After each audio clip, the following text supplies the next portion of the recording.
Hey, ladies. Regina Phillips here, and I am back with another episode of Kingdom Car Chronicles.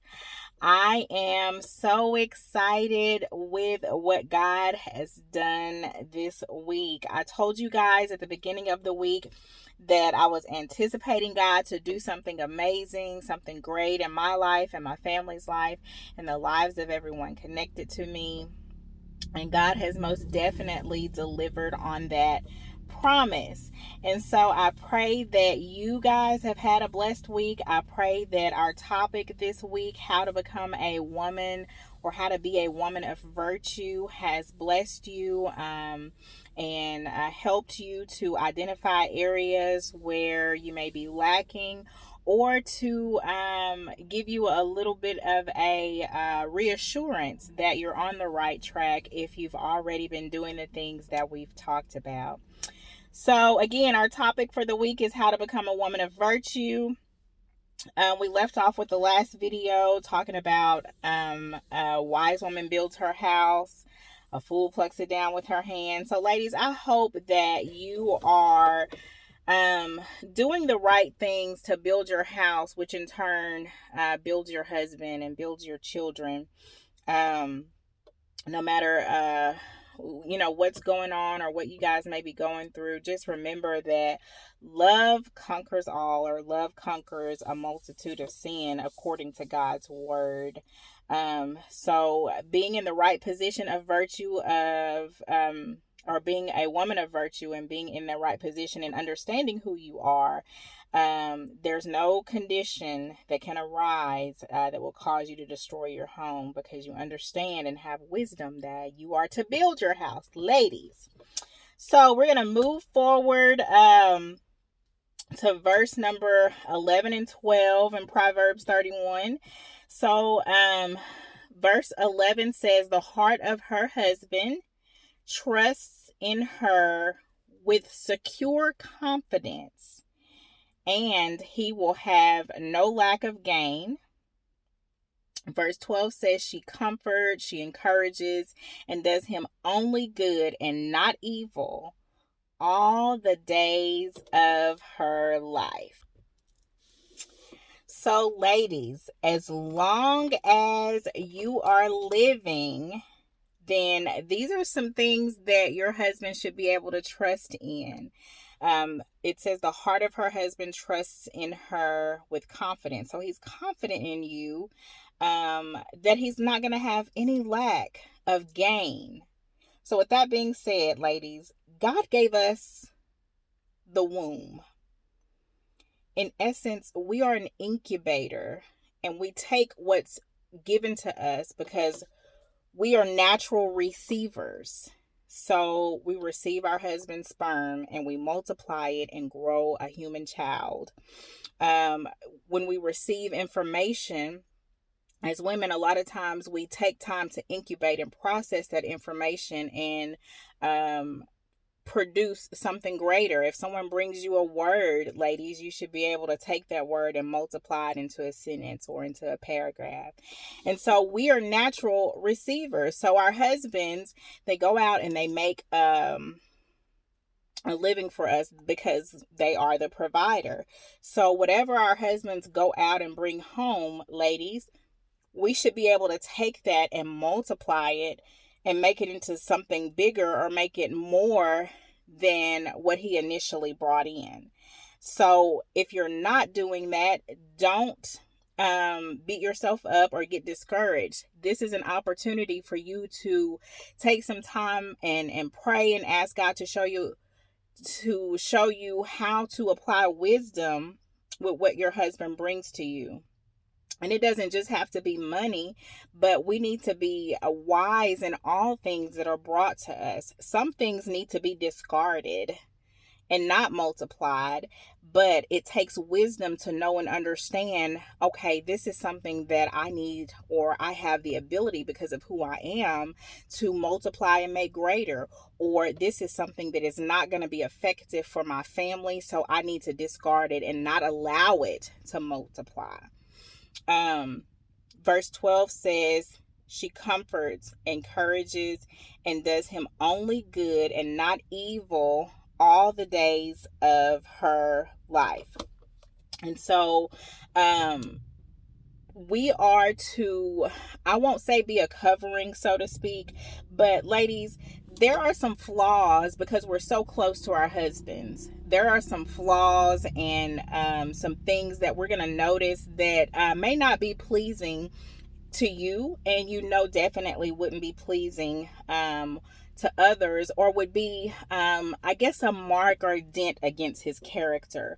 Those are things, ladies, that we need to keep covered. We should cover our husbands from exposure of those things, because you notice it and you're aware of it. Your job is to take those things to God in prayer. Don't get on the phone and call your closest friend, or better yet, call your mom or whoever and expose your husband unnecessarily. You need to be able to take notice of those things, take it to God in prayer, find you some affirmations concerning that situation, and pray for God to set your husband free from those things. Your husband should feel so secure in you that he can come to you and expose the worst thing about himself. And in doing so, he knows, because his heart trusts in you so confidently, that you're not going to expose him, or that you're not going to cause him to even desire dishonest spoil, because he knows that you got him covered.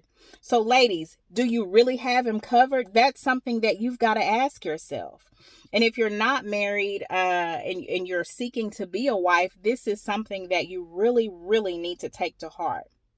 Ladies, what we fail to realize, people look at us as being emotional creatures or needy. Well, our men, they have emotions too. They have needs too.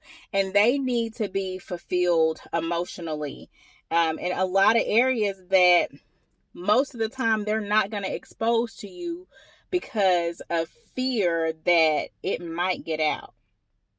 And so if your husband has that fear and you feel like he doesn't open up to you, it could be because of you.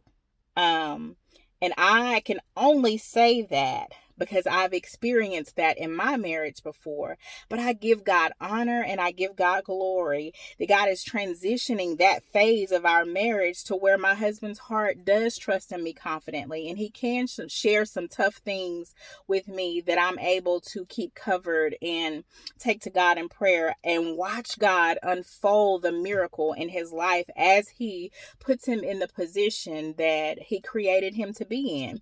And to be able to be a part of that, to help my husband become who God created him to be by keeping him covered and praying for him, encouraging him and comforting him, y'all, is so rewarding. So ladies, just make sure that, one, if you're already doing these things, great. If not, it's a perfect opportunity for you to begin.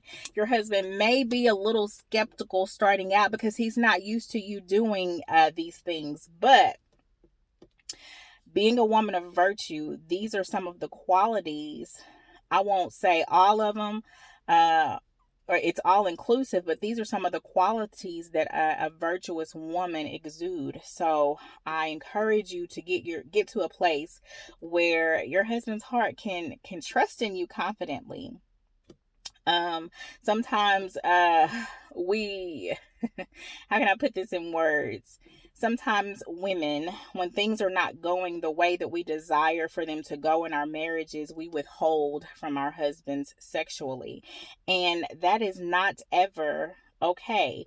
I can only speak on it because it's something that I've done before in the beginning stages of our marriage. But it didn't help anything, nor did it change anything. And so I had to get to a point where I realized my body doesn't belong to me. It's my husband's. But also that we're on a agreement level of common ground to where I don't feel like I'm sacrificing my body or sacrificing myself for him at a time where I'm not really into it. So that takes a lot of open communication. And it also takes some maturity on both parts, not just for you as the woman, but also some maturity for your husband. So I thank God that my husband and I got past that phase and we stuck it out, because that's something that a lot of people can get will and have gotten divorced over. So if that's something that you're doing, ladies, let me just tell you that it's not wise. It's not biblical.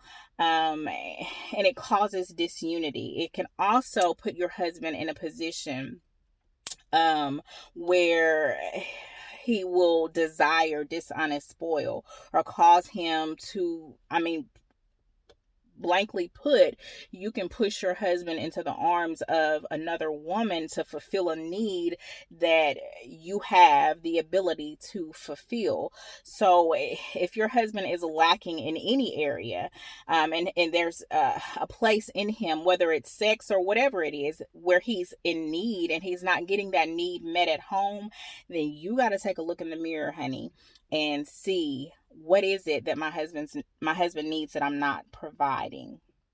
So again, that takes an open line of communication between the two of you, and also a little bit of discernment. But ladies, if you're withholding to try and control your husband, or to try and control a particular situation that you may be going through, that doesn't work. It just does not work. Oftentimes we fail to realize the impact of what we do, the impact of what we say, the impact of what we don't do, or how we react versus how we respond. And so I'm sure you ladies have heard this, and gosh, I'm running out of time. So in any situation, for an example, if you're having some medical testing done, or you have something going on with you medically, it sounds better to hear the doctor say you're responding well versus, oh, you had a reaction too. So a lot of times it's not what we do, what we say, or what we don't do. It's how we our attitude in response to that situation.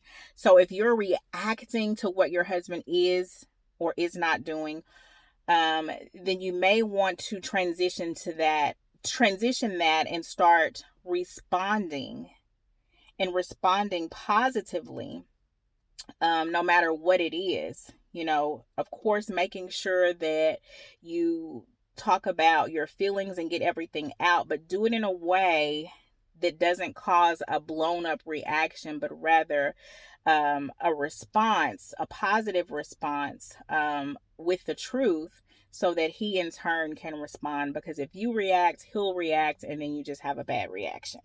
And that's not good. So, gosh, y'all.